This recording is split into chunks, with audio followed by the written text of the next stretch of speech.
But me personally, out in the field, I would prefer a grade 80 or an alloy if I'm doing type of recovery work. Just to have a little extra capacity there. I have a little bit of room. I have a cushion room there if I needed it. Anybody else have anything they want to add to that? Good? All right. On page 50, chain performance. Hey, there's a few things that affect our chain performance. This is what we talked about with design factor. These are things that are going to impact our chain performance is extreme temperatures. Yeah, I don't think in California we get to the extreme of cold where we start to have metal fatigue. Okay, we're not in the negatives. Okay, but we do have chemical exposure, acids and corrosives, battery acid, coolant, oil, all this type of stuff. This is what we get. And what do we do when we pull a chain out of our truck? What do? We just throw it on the ground, we drag it.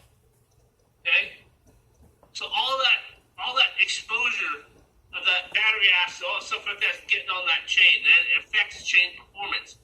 Twisting of the chain, that's why it's important when you utilize the chain, you hook up one end and take all the twists out. You got something that's really twisted, you'll see it. And it will affect chain performance. It's not going to allow the chain to load up in the areas the chain was designed to load up into. Okay? Disfigurement caused by stretching. Okay? So if you overloaded the chain, and maybe it hasn't failed completely, but the links are not oval anymore. They're kind of bent in the center. Okay, that's going to be a problem. This is where you have to check your equipment. If you have chains that are exceeding the working load limit, okay, you'll tell. Metal will start to bend. Okay, it will start to bend before it snaps. In some cases, it'll snap. Right away. If you've got an alloy, most alloys are a tendency to snap a lot quicker than grade 70. Okay? Shock loading. You may shock load so hard it'll distort the links. And exposure to salt water. You guys are in the coastline areas. Okay, you put metal in salt water, what happens? It just starts to eat it up. And that's what's going to happen. In the important box, inspect chain link by link at least once a month and replace chains that have excessively worn, cracked, gouged, or distorted links. Okay? Worn, cracked, gouged, or distorted links. Circle that paragraph. And the second line, alloy chain is the only chain approved by OSHA for overhead lifting. Now, how do I figure out what chain do I have? Okay? How do I figure this out? Okay? One of two ways. Okay, all chains within a certain distance, a certain number of links, they will say what the grade is. Like this particular chain here, this gold one that I have up or holding, it will actually say, if I can find it, it says USA everywhere, which is good. It says C7. Okay? So what this stands for, the C may stand for the manufacturer of chain, maybe the manufacturer's name, so on and so forth. But you're looking for the number. Okay? So we know it's a 7. So I know this is a grade 70. How do I figure out the size? Okay? The size, you're just going to have to estimate. They actually make a gauge, which I should bring. They make a gauge to figure out the size. But as you guys start going in your careers, you'll start to understand, what the size is. You're just going to have to learn that on your own. Okay? But the grade is actually on the chain itself. So it'll say maybe P7, or what would be a P10? What's a P10? Anybody want to blurt out an answer? What does a 10 stand for? Complete, total. Nobody knows? Whole, complete, total. 100, okay? And that's what this black chain has. It'll say a P10. And P stands for PWAG, which is the manufacturing chain, and 10 stands for the grade 100. Okay? The second certified chain, some chain manufacturers will put a tag. Okay, I'm going to try to hold it up to the camera the best I can, so just bear with me. Can you guys see that? Yeah. Okay, can you guys see that? Yes, no, maybe? Okay. Okay, so basically this tag tells you who manufactured it. And this is manufactured by BA Products. The tag will tell you the size of the tool. This is a 3/8. And it will tell you the grade. This is a grade 100. And it will tell you the working load limit of 8,800 pounds. That's on this particular chain. Okay? If you have a tag, okay? Or if you have a stamp tag, okay? If the stamp is not readable, okay, you can't read any of the part of the chain where it tells you the number and grade, it should be out of service. Plain and simple. If the tag is broken, missing, or unreadable, it must be taken out of service. If I cannot figure out what this is rated at, how can I figure out what my rating is? Right? Very simple. If I don't know what it's rated for, I don't know how to use it. Okay? So you must have a stamp for the tag. What's the question that we got? Well, we've got a little backlog of questions. I apologize.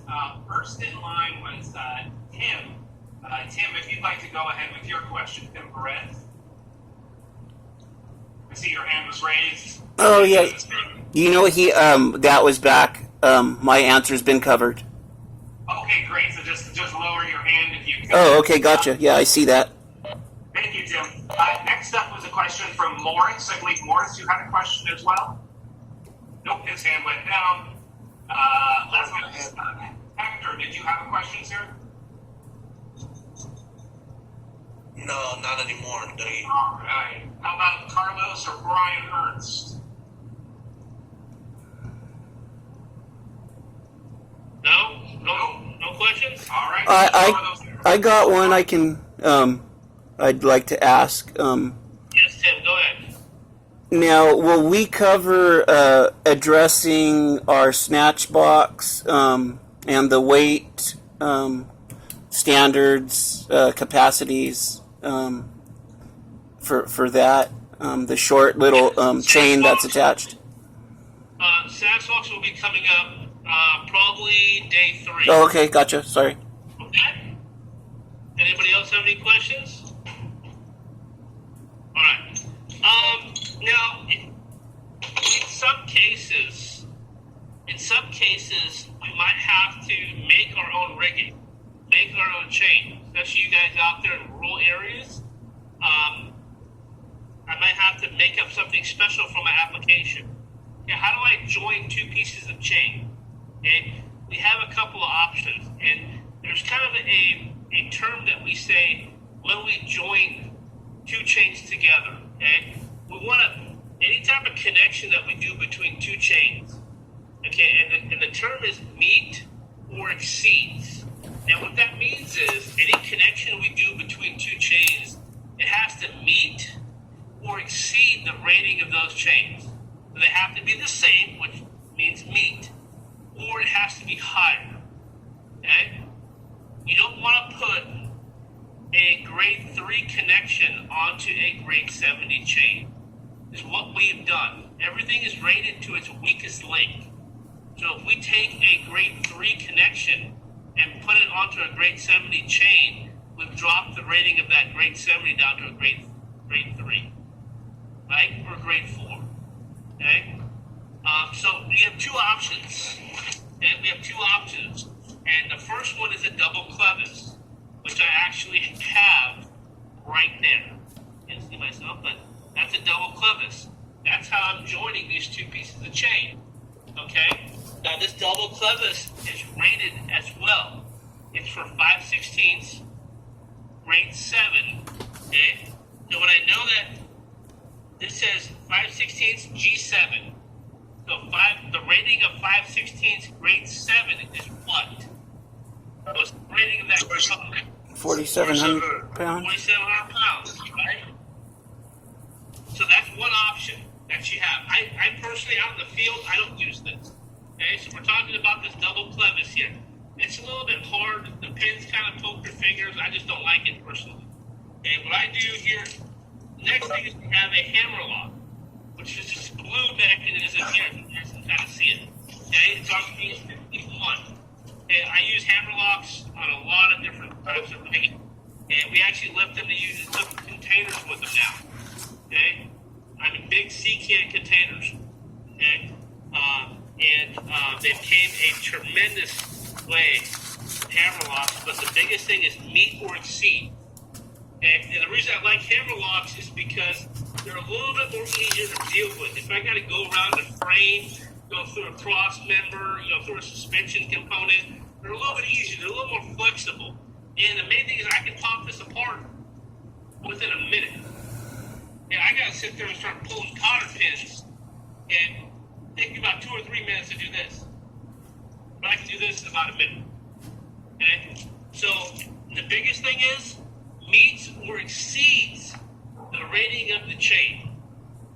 Okay? If you're going to put a grade 100 hammer lock, okay, on a grade 70 chain, have we increased the capability of the chain? Give me a thumbs up or down. Decrease. Well, it's still a grade 70, right? But keep that in mind. A lot of people make that mistake. They think that, you know what, I put a grade 100 hook on a grade 70 chain, the hook's not going to break. Well, guess what happens? The chain breaks. Okay? So keep that in mind. Anybody have any questions on chain?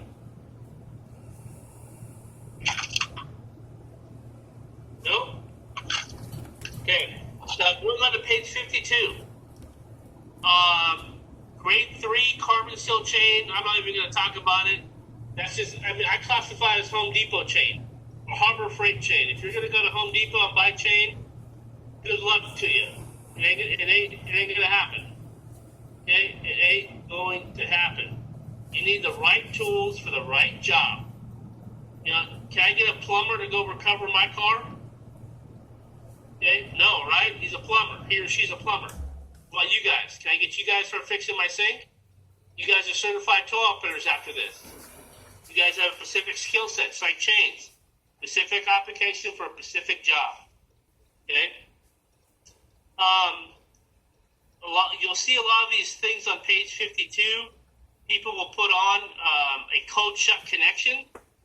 For you guys that have been doing it for a long period of time, you've seen those round shank J hooks back in the day, early 80s, early 90s, okay?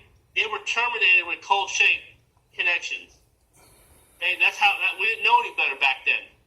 Okay? That's what we used to tow heavier vehicles with lighter pieces of equipment. A lap link, I've never used one. You shouldn't use it. A quick link, shouldn't use it to repair a chain. So you don't want to do that. 53, never exceed the working load limit of any chain or its components. Okay? Attachments or repairs to a chain must be equal or exceed the working load limit of the chain. We just talked about that. Meets or exceeds. Okay? Use protection on chains when wrapping around objects that may cause damage to the chain or a sharp edge. So basically, I want to talk to you guys about that real quick. 1 second here. Hold that line. So, I have this piece of fire hose here. Okay? Fire hose. Okay, this is a 2-inch, very common. Okay? Fire departments love to give away fire hose. They only use it, they pressure test them once a year. The ones that fail, they're garbage. Okay? But for us, it's gold. And I'm literally gold in my hands. I have rolls and rolls of this at my shop. You can go to any local fire department. They go all the way up to 5-inch. And the reason we're talking about this is I don't have a spring chain, but we can take the chain and put it into the fire hose. If we have a sharp edge or something that's going to cut a chain, and because what's going to happen is if you go around a frame rail, like on a pickup or something, that frame rail is actually a sharp edge. Okay, and it actually starts to gouge up the chain. This is a very cheap and effective covering for your straps and for your any type of rigging, chain, strap, whatever. Yeah, it's a good free. idea. Okay, so don't hesitate. You can cut them. They come in 50-foot rolls. You cut them to whatever you want. I have probably about 100 of these in my truck in different sizes and different lengths. All my carriers have them on their straps, everything. Okay, so this is what we talk about on line E, is using protection on those sharp edges. H is never shock load a chain, or never shock load your rigging in general. And basically for J, if a chain is damaged in any way, it must be taken out of service, or if the rating is not readable, it must be taken out of service. Plain and simple. If I don't know what it's rated for, I don't know what it can do. Okay? Anybody have any questions? Does anybody know all the chain on their truck?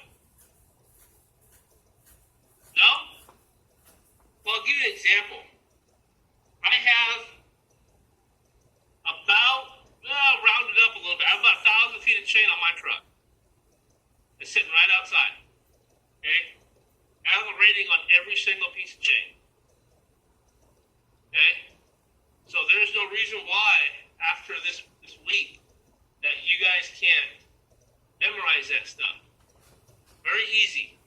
And you guys memorize how to walk, right? You guys tried it, got up, you fell down, right? Same thing. This is something that we use on a daily basis. Our chains, our straps, our rigging. You have to know what it's rated for to be able to do it correctly. Okay. But on chains, anybody has any questions, any comments on chains? Maybe any tricks that you guys might know that we didn't cover. Nobody's got anything? Everybody's good? Who's bored? Everybody's bored? No, I'm pretty good. All right. Page 55, hooks and attachments. Okay? Hooks and attachments. We have many different types of hooks and attachments.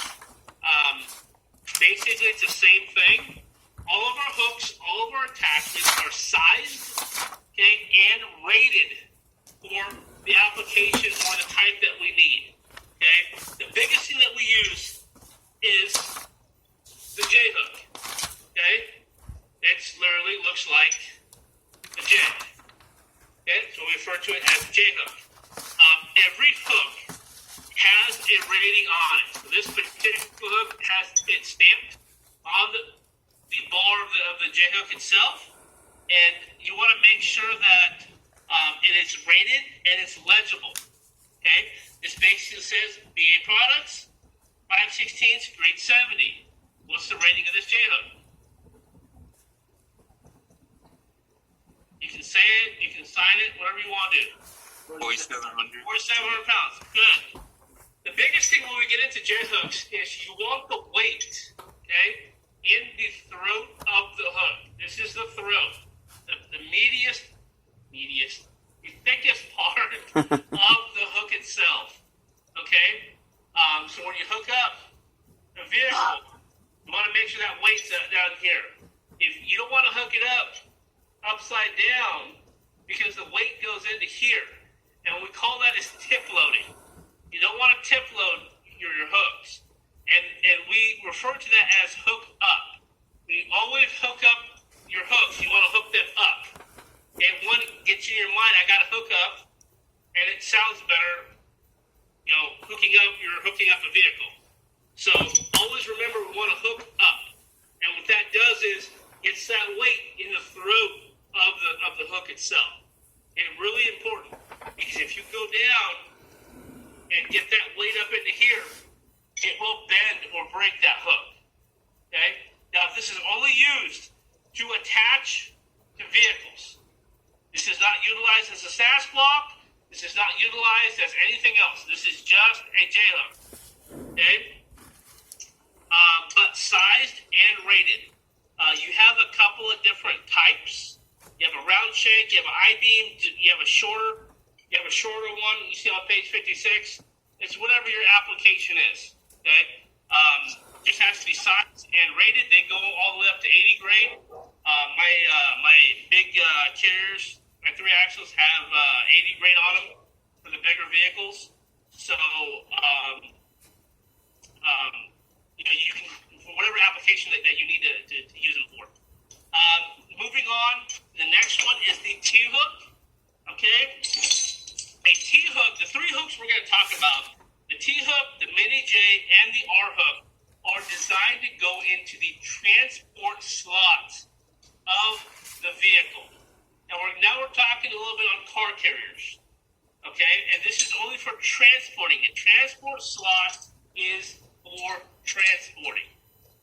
Question is, what is the transport slot, and how do I find out if I'm in the right spot? Okay?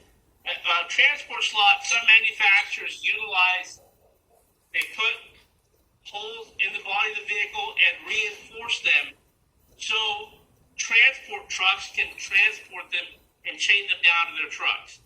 Same thing like we do. And we utilize those same transport holes to transport the vehicles going down the road. Because a car carrier, in essence, is a transport. Okay? Going back to a T-hook, okay, this is the option that you have. I'm personally not a fan of the T-hook, personally, because of the way it installs in the transport slot. We have a video of a vehicle that's on its wheels where we can show you guys the transport slot. Main thing is you want to look for a double wall. Okay? Now, how do I find out where the transport slots are? Every manufacturer, every model has their own little thing, has their own little different location. Okay? What I have found that has worked is you got a couple of options. You got the AAA manual. I don't know if they have it online yet, if there's an online version of that, which gives you locations. What I've been testing out personally is what's called CttÅ Specs. Okay, so I would write that down. CttÅ Specs. And if you actually go on there, I've tested it out for about 6 months. It's been about 95% accurate. Okay, for me. Okay, on the stuff that we've towed, I have about 12 drivers kind of doing the same thing for me as far as when I tow cars or when they tow cars. It will actually look up just to make sure the information is accurate. So it's about 95% accurate. So what that app does is it tells you the weight of the vehicle, it tells you where the transport slots are, and it tells you where the jack locations are. Okay? Now, it's not, I want to be very clear here, it's not 100%. It's not 100%. Information might be incorrect, but by utilizing that information maybe gives you a direction where to go. Okay? A direction where to go, where the transport slot might be, or if it has any at all. Okay? So, going back to the T-hook, when we look at the video, we'll show you guys, is that this is an option that you guys have when you guys are transporting vehicles on a carrier. The main thing for this section is it's sized and rated. So like here it says 5/16 grade 70. So I know at 5/16 grade 70 it's rated at 4,700 pounds. The next option that we have is the Mini J. Okay? Fits into the same transport slot. Okay? Basically sized and rated. Where I'm going with this is you have to know all parts of your rigging, your chain is rated all the same, or you'll be able to figure out what that's rated for. The last thing here is the R-hook. Goes into the same transport slot. Okay? It's just another option that you have. And it's sized and rated. Most of you guys have these on your trucks or your carriers. Okay? Play around with them. Okay? Make sure you're in the transport slot. Utilize them in different variations. Okay? For you guys that have been towing for a while, this R-hook here, if you guys are running the Fords, the full-wheel drive I-beams, the old Rangers and the Broncos, when we used to sling those, that's what I used to use back in the day. Okay, for you guys that are towing these Chargers and Challengers, okay, on car carriers, this is the only thing this R-hook is the only thing that's going to go in the transport slot in the rear. Okay, because of the type of plastic covering that they have. Okay, so some of this stuff is application specific, but knowing what you can use them for and the difference in options that you have is good. Don't just get stuck on the Tiva. Don't get stuck on the Mini J. Okay, and they have different applications. It's good to know what they are. Every hook is rated, and you know what those ratings are. Going on to page 58. Anchor shackles, we kind of use shackles. The whole purpose of using shackles is to terminate from straps, and which we'll get into straps here in a second. The biggest thing is sized and rated. Okay, they have to have the size and rating, or they'll tell you the tonnage depending on the manufacturer. They come in a couple of different